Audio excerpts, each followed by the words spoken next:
Good morning, what is up everybody? Welcome to the vlog. Today is Wednesday, February 13th, the day before Valentine's Day.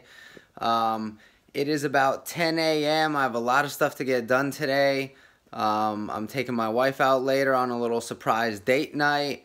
Yes, the day before Valentine's Day, because Valentine's Day is just too packed for us. And when we don't have the kids, we are on a time crunch. So tonight will work. I'm going to take her somewhere she's never been, and we will enjoy that. I will bring you all with me. I have to get my hair cut. I'm going to spend some time on the spin bike here in a minute, probably get my 15-20 minutes of cardio in for the day, then get my hair cut, and I will check in with you guys after that. What is up, everyone? Welcome back. It is about 2 o'clock in the afternoon. Me and this lovely little thing, Ariana, where did we just go? The ice cream truck. We just went to get some ice cream. Now, there's a catch. This place is called Delights here in my hometown, and it is sugar-free, artificial sweetener-free, basically the closest thing to keto ice cream I can find when it comes to the macros and the sugar content. So about every half a cup only has 2 grams of sugar. So if you need a little sweet fix and you don't know where to get it and you're in the North Tampa area, Google Delights, D-L-I-T-E-S. And that is one of, and I don't know if they have franchises elsewhere, but this is one of my go-to stops, especially. Alright, welcome back everybody. Just got home from the ice cream place. I forgot to show you earlier. Haircut is done. How did we do? How did we do? I don't know if you heard the little one chime in, but she said good. So, lunch is over. We had our quick ice cream snack, and I'm one of those fairly habitual trackers when it comes to keto macros. And I was putting in my macros, and I wanted to touch on that a little bit so people can understand keto macros, what each one, proteins, fats, and carbs, what each one does for your body, what each one can do to your body, and why it's important to keep your fats high and your proteins moderate. So I got some coffee brewing right here that I'm going to grab. So I'll tell you, I'm a fan of tracking macros. I think it's an easy way for people either just starting the ketogenic diet or even seasoned people just to make sure they're doing it right. All right, so like I was saying, I think it's easy sometimes for people to walk around, especially when they're starting the ketogenic diet, and say, I need to avoid carbs, I need to avoid carbs, I need to avoid carbs. But meanwhile, at the end of the day, they've still had quite an impact on their insulin levels because either their protein's been too high, they haven't been able to compensate for the hidden carbs in some foods, which you need to read your nutrition labels if you aren't yet. But if you flip that and say, I'm just going to focus on fat, and the fattier the foods I can find, like oils and red meat, chicken with skin, porks, bacon, eggs, especially eggs, my favorite all-time ketogenic food, and really my favorite food overall is the egg. It is nature's superfood for sure.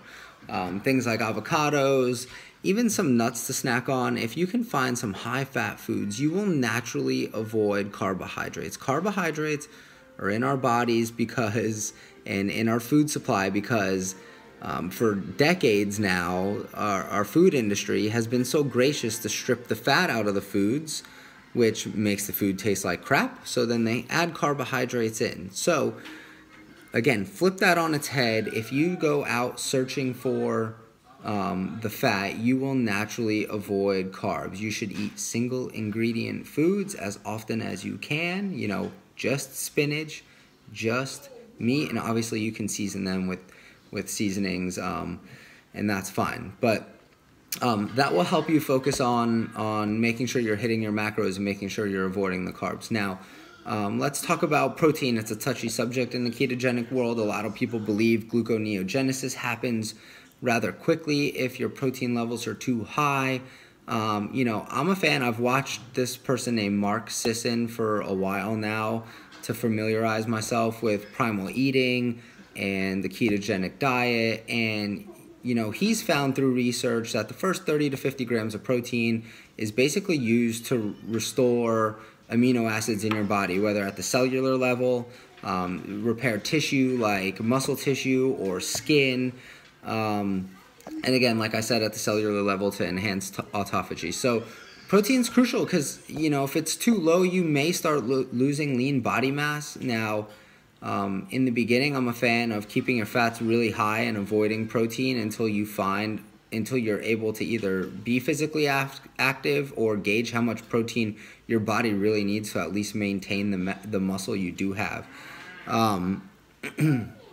But that number should probably be around 1 gram for every pound of body weight to allow your body to restore what it needs to, and then as well recover from intense physical exercise or any physical exercise that you're able to do.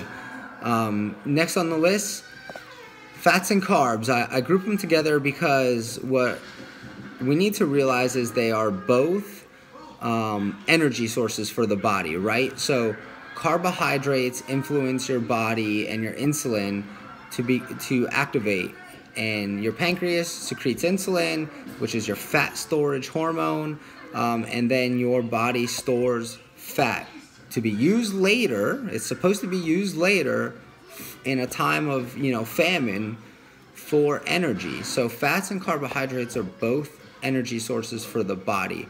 The preferred one your body wants to use is fats.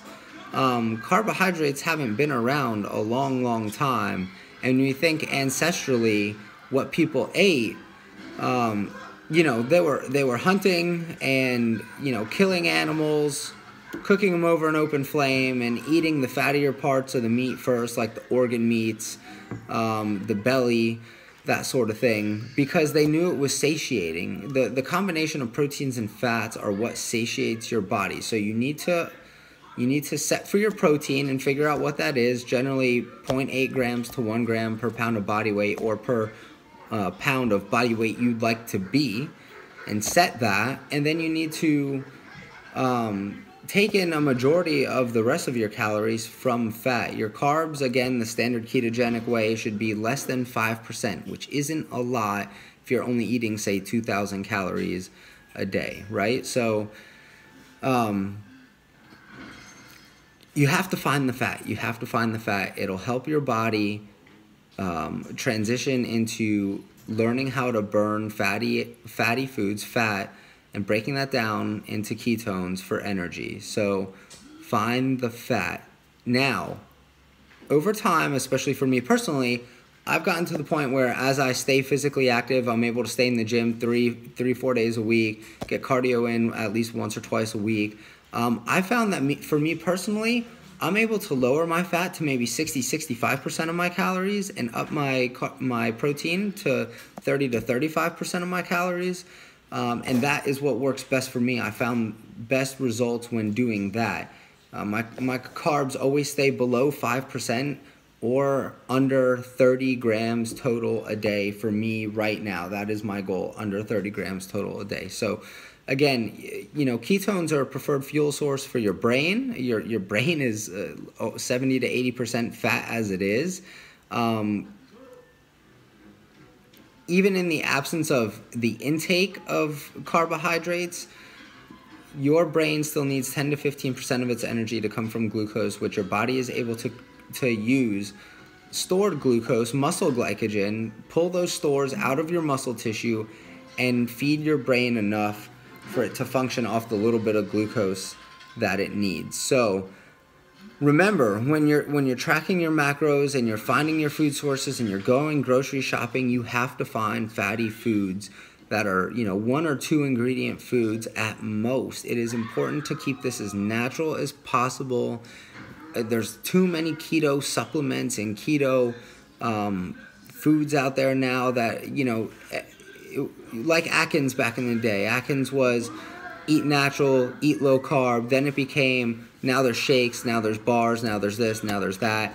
And before you know it, you can go down the store aisle, find Atkins foods that are that have, 30 ingredients in them, and there's no way that all those ingredients in there can be good for you. It's just not right. You have to eat fat and protein based foods that are all natural or one ingredient, right? Red meat, chicken, pork, etc. So make that the base of your diet. Use MyFitnessPal to track your macros. If you don't have a tracker, it's great. It's not very complicated to do. You should be looking in the beginning to get 70 to 80% of your calories from fat, so you could teach your body how to burn fat for energy. And as you get used to that, or maybe you find yourself hitting a plateau months and months down the road, start decreasing your fat intake and increasing your protein intake and see what that does to you. But keep your carbs at least under 50 grams, and really you should be aiming for under 30 total carbs, not net carbs. Altogether, total carbs under 30 grams a day, and you will see amazing results. Dang, I just realized yesterday was leg day, and I'm telling you, it is hard to walk today. So, one thing I forgot to mention earlier about our macros is it's important to understand how each one affects your insulin levels and for how long, right? So carbohydrates are going to spike your insulin levels rather quickly. And they're going to stay elevated for a few hours before they come crashing down, which is why you get that sense of hunger again. Your body is taking all that energy, storing it away. There's now no longer any energy in the form of blood sugar to feed your body. So you need to eat again to spike your blood sugar, be able to use some of that energy. Your body stores away all the excess, and it, obviously it turns to fat, and then you're hungry again. This is why people are eating 5 or 6 times a day. Protein has maybe a moderate influence on blood sugar, on insulin, if you eat it in overabundance. So if you're having 10, 12, 14, 16 ounces of protein at a time, especially lean protein like skinless chicken breast, it can spike your blood sugar a little bit, and maybe store some of the fat you're taking in with it, but it won't be to the extent that carbohydrates are. And plus, like I said, a lot of the protein you take in over the course of a day, a week, a month is going to be used for rebuilding tissue. So, and then there's fat, right? So fat has the least impact on your insulin levels. So when you eat something, eat something that's fully fattening. So if you had, a keto coffee with some butter and some coconut oil, your insulin levels are still staying rock bottom, which allows you to use that as energy without it being stored. Use your keto coffee as energy without it being stored.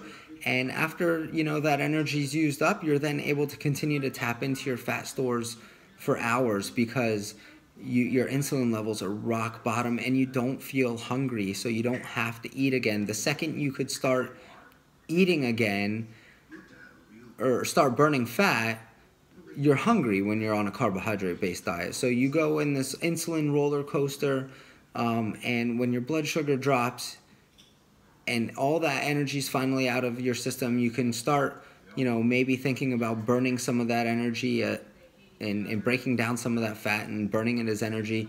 It's time to eat because you're on this insulin roller coaster. If you had straight fat like a keto coffee, it doesn't affect your insulin. You're able to ride that wave for hours, and it's just a steady, stable line of energy. You don't go on that roller coaster ride, which is why keto is so great, low carb is so great, and fatty foods are great for satiety. So eat them in abundance. All right, everyone, we made it to dinner. There's my lovely wife, Rachel. We're going to Yamato's, change of plans. It's a hibachi place. So we're gonna get some good food, enjoy a drink or two, or my wife will, I won't. Gotta keep it keto. And I will check in with you later tonight. All right, everyone, so it's about 9:30 at night. My wife is putting the oldest to bed. She's fighting it, but she's almost there. I'm gonna wrap up this vlog and get ready to crash for the evening, be fresh to get back at it tomorrow. I appreciate everybody who tuned in. Please subscribe, click the little notification bell, and like this video if you took anything away from it. And I will see you all in the next vlog. See ya.